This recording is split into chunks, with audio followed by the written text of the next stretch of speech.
Civic group Tindig Pilipinas has called on Ombudsman Boying Remulla to investigate the alleged basis of an impeachment complaint against Vice President Sara Duterte. The group stressed that the Ombudsman has a duty to probe any serious misconduct by public officials that could warrant removal through impeachment. Tindig Pilipinas expressed hope that the Ombudsman would act as a genuine protector of the people in line with the 1987 Constitution. It added that such an investigation is crucial to restoring public trust in government institutions and strengthening adherence to the rule of law. And to talk more about this matter, we have Tindig Pilipinas convener Rafaela David joining us today via Zoom. Magandang umaga po sa inyo. Thanks for joining us. Hello po, Ms. Angela, Sir Angelo, and syempre sa mga tagapakinig natin ngayong umaga. Of course, Ms. Rafaela, ano po bang klaseng investigasyon or aksyon ang gusto po natin na ma-expect po natin from the Ombudsman?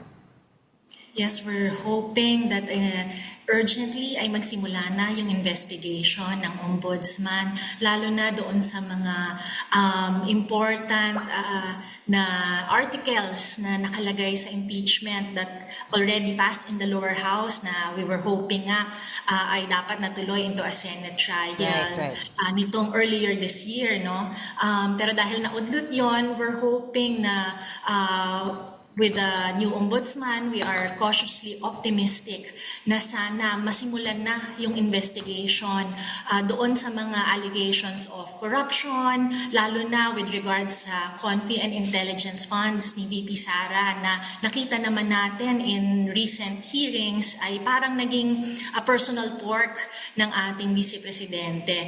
And so we're hoping na masimulan na ito at makita rin kung ano pa yung mga ibang articles of impeachment at ma-uncover natin yung mga evidence that will hopefully shed light saan ba na talaga napunta yung pera ng taong bayan. Yes, Rafaela, kasi a lot of people are also questioning na also yung ruling ng Supreme Court with regards to the impeachment. Kasama ba ito sa panawagan mo? So take a look at how the justices came up with a decision. Well, we're really hoping na yung Supreme Court will still reconsider yung naging basis ng kanilang pagsabi na unconstitutional daw yung naging process ng impeachment sa lower house. So may MR pa po na nakafile dyan. In fact, some of our citizen complainants na kasama rin po namin kahapon na nagbigay ng liham sa Ombudsman ay kasama po dun sa mga nagfile ng motion for reconsideration sa Supreme Court. So tayo ay umaasa na talagang i-reconsider kasi marami talagang nag-question ng mga legal luminaries dun sa naging SC ruling na yon. Pero alam naman natin, hindi pwedeng matulog ang hustisya, kaya we're hoping na at least sa bagong Ombudsman ay matutukan din, lalo na ngayon na talagang gising ang taong bayan sa napakahalagang issue ng korupsyon, sa budget man, sa projects man ng DPWH. Klaro na galit ang mamamayan sa lahat ng kurakot at kasama si VP Sara sa dapat managot. Well, given na February na ang pwedeng filing ng bagong impeachment case, are you banking on that or are you still hoping for the MR for this last impeachment that was filed? Well, we're hopeful na matuloy yung MR, we're hopeful ma-archive sa Senate, pero at the end of the day, mahalagang masimula na yung fact-finding.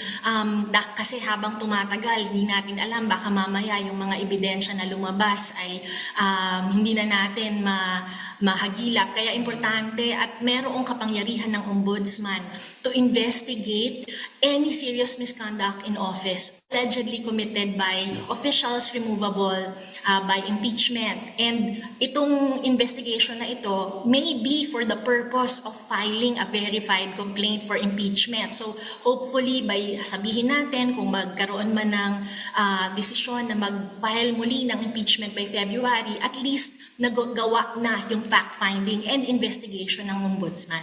Right.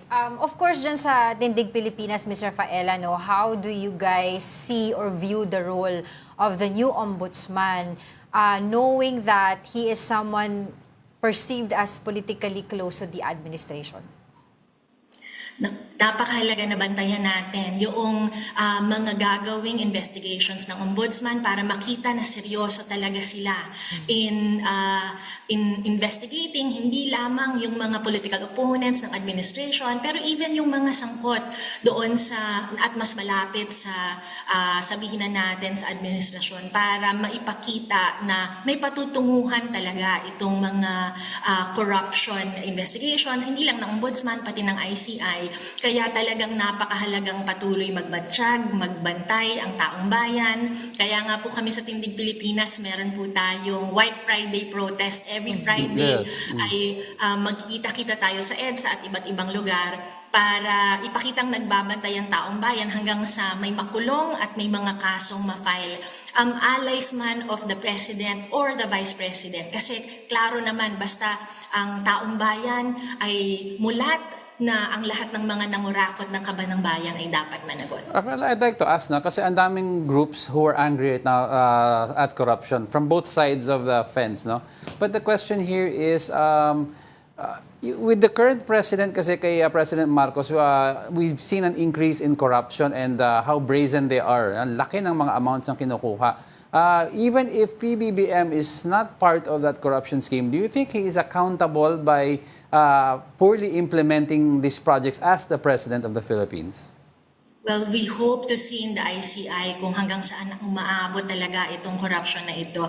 Pero klaro sa atin na syempre he has to be responsible, lalo na as president doon sa saan ba napupunta ang budget and in making sure that his allies are put in check. So para sa atin, mahalaga ang pananagutan sa lahat ng antas ng pamahalaan. Kaya talagang very important na maipakita niya at lalo na ng ICI na seryoso sila in filing cases kung lalo na sa mga tinatawag nating big fishes. Wala dapat sacred cow dito sa investigations na ito. Dapat nga ay live stream yung ICI na yan para sigurado na walang hocus-pocus na nagagawa. So hindi lang live stream, public at open din sa CSO oversight para yung mga citizens group sana ay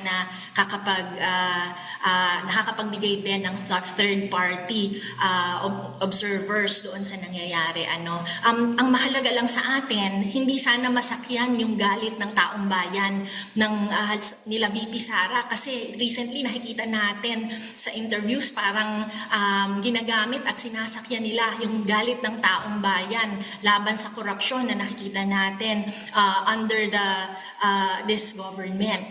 Hindi parang mali naman ata yon kasi sumasakay sila sa galit ng taong bayan, and we think this is the height of hypocrisy, lalo na just months ago ay na-impeach siya sa lower house at hanggang ngayon hindi pa natin kilala kung sino si Mary Grace Piatos. So hindi natin ipapahijack yung galit ng taong bayan para sa political gain ng kahit sino man, kasi mahalagang ang ating panawagan ay para sa taong bayan. Well, having said that, do you think that they're using this issue para mas matabunan yung issue ng usapin ng confidential funds, impeachment complaint laban kay VP Sara Duterte? Just some days ago, sinabi ni VP Sara na yung CIF ginamit daw para mag-investigate ng corruption sa DepEd under his father's presidency. So, nakakapagtaka na parang nagbago yung kwento at biglang siya pa yung nag-investigate at anti-corruption champion. Klaro naman na meron ding allegations sa kanya ng grave abuse of power at meron ding mga indications na ghost project naman ginamit yung confi funds niya at naging personal port niya ito. Kaya napakahalaga na maging kilatisin natin mga mamamayan. Huwag tayong magpapaikot kasi lahat ng mga leader natin na nangurakot sa bayan dapat panagutin at kasama si VP Sara nun. Yung grupo niya has always been there, no, at the forefront of checks and balances, no. But this time I'd like to ask kasi we have si former President Rodrigo Duterte, bago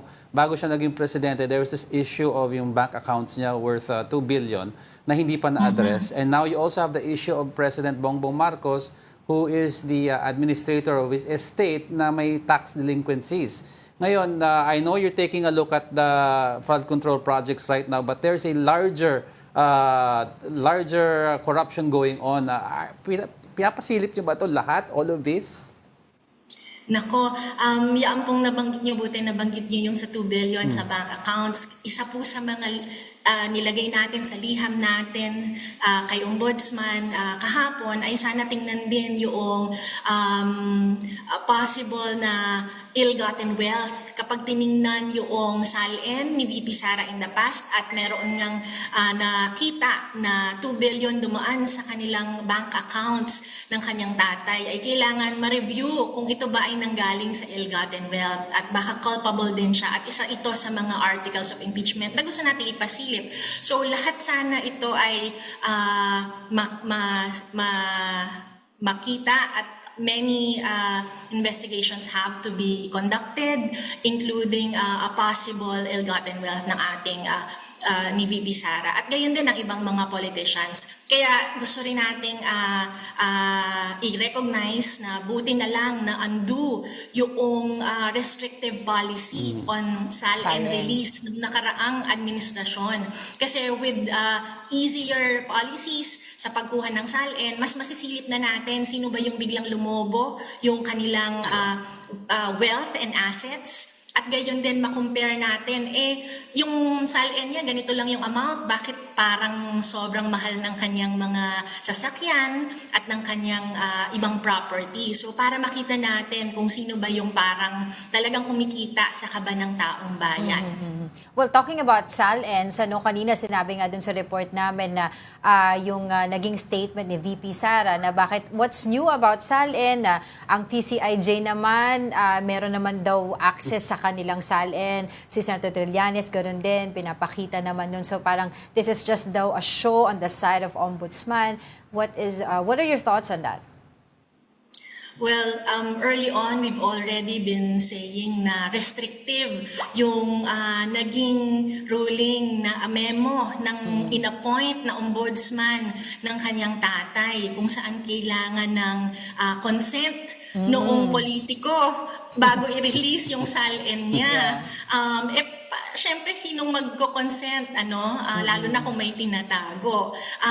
Pero yan dapat ay public record, yan dapat ay publicly available sa mga mamamayan. Kung tutuusin nga kami, ang gusto namin dapat automatic nilalabas yan . And kami po sa Akbayan, including our congresspersons in the House, and gayon din si Risa Ontiveros, sila po ang nanguna maglabas ng SALN. Kaya proud po ako sa mga kasama natin na tumitindig sa loob ng Senado at sa House para maipakita ano ba ang good example ng isang political leader. Hindi na dapat yan hinihingi. Dapat nire-report natin sa taong bayan. Hindi lang yung ating nagawa, pero gayon din yung ipakita sa kanila yung nakaya tayong mapagkatiwalaan sa kapangyarihang ibinigay nila by releasing our SALNs. Alam ko you have your weekly, no? Correct me if I'm wrong, you have your weekly rallies ongoing. But ano yung next big event nyo na aabangan ng mga kababayan natin? I understand meron ata sa November? End of November? Yes po, November 30 po yung next big event na ating pagsasama-samahan. In fact po, nag-countdown na po kami going to November 30. 40 days po ngayon going to November 30. Itong countdown na ito po ay countdown din. Kasi po ang panawagan natin sa ICI, dapat bago November 30 ay dapat may mga kaso nang ma-file ang ICI at dapat may makulong na. So yung countdown na yun po ay 40 days going to November 30 bago tayo magkita-kita sa EDSA. Sana may nakulong na, sana may mga big cases filed na ang ICI. Pero leading up to that po, we do have our White Friday protests na kinoconduct sa EDSA at gayon din sa iba't ibang pockets of protest around the country. At gayon din po this Saturday, mag-plug na rin ako, may pa-Halloween ghost protest yung ating mga youth, ang Youth Against Kurakot, para sama-sama takutin natin yung mga nagnanakaw sa ating kabanang bayan at sana ibalik na nila yung kanilang ninakaw kundi lagot sila sa mamamayan. Pwede daw mag-costume sa ghost protest? Yes po, magko-costume party po tayo, sakto Halloween. Nahamon niyo na ba si VP Sara na maglabas ng SALN niya? Career Yan group. po ang aming paulit-ulit na panawagan. Dapat maglabas na siya. Gayon din actually si Presidente at yung iba pang mga political leaders natin na maglabas na ng SALN. Ito po yung tinatawag naming Akbayan SALN Reveal Challenge. Kasama po si VP Sara doon, hindi po siya pwedeng makatakas. Alright, thank you for your time, Tindig Pilipinas Convener Rafaela David.